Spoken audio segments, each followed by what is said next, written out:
नमस्कार दोस्तों, जय श्री कृष्णा। आज के इस वीडियो में हम महाभारत की एक ऐसी कथा आपके सामने लेके आए हैं जिसे शायद आप भी जानते होंगे। तो चलिए हम जानते हैं।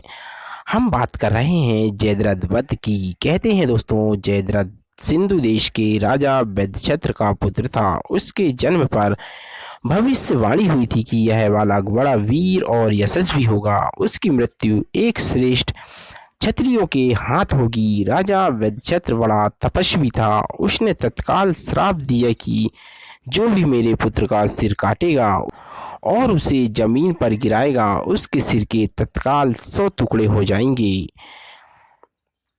युवा होने पर राजा वैद्यछत्र अपने पुत्र को राज्य देकर तपस्या करने स्वयंवंत पंचक नामक स्थान पर पहुँचे और आश्रम बनाकर तपस्या करने लगे। यह स्वयंवंत पंचक स्थान ही कुरुक्षेत्र कहलाया।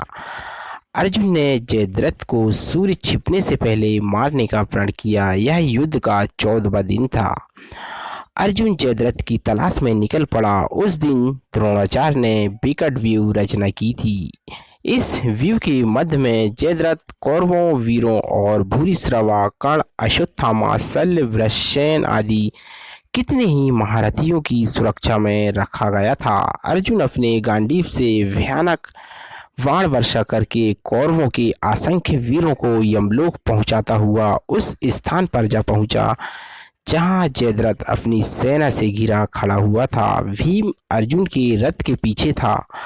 अर्जुन को पहुंचते ही घमासान युद्ध छिड़ गया। धीरे धीरे सूर्य अस्तांचल की ओर जाने लगा। कृष्ण को चिंता हुई कि सूर्यास्त से पहले यदि जयद्रथ नहीं मारा गया तो अर्जुन अपनी प्रतिज्ञा पूरी न कर पाने के कारण आत्मघात कर लेगा।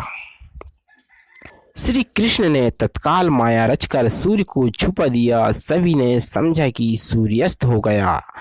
जयद्रथ हंसता हुआ अपने सुरक्षा कवच से बाहर निकल आया और अर्जुन को चिढ़ाने लगा। तभी श्री कृष्ण ने धीरे से कहा, पार्थ, सूर्यास्त अभी नहीं हुआ है। तुम जयद्रथ का मस्तक इस तरह से काटो कि उसका सिर उसके पिता वैद्यछत्र की गोद में जा गिरे। श्री कृष्ण का संकेत पाते ही अर्जुन ने एक ही बाण से जयद्रथ का सिर काट डाला।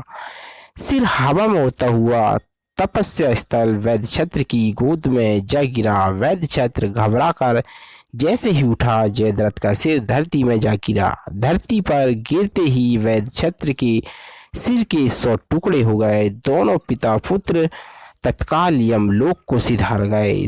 तभी आकाश में सूर्य फिर से चमकने लगा। कौरव और पांडवों में भयानक युद्ध छिड़ गया। 14वें दिन का युद्ध सूर्यास्त तक ही नहीं चला, बल्कि मसालों की रोशनी में रात्रि तक भी चलता रहा। युद्ध मर्यादा की सारी सीमाएं टूट गईं। धर्माधर्म की चिंता किए बिना ही युद्ध होता रहा। कौरव सेना के अनेक वीर उस दिन मारे गए, उसमें भूरिश्रवा भी एक था। हम इन बातों को यहीं पर विराम देते हुए अब इस कथा से लेते हैं विदा। जय श्री कृष्णा, जय जय श्री राधे।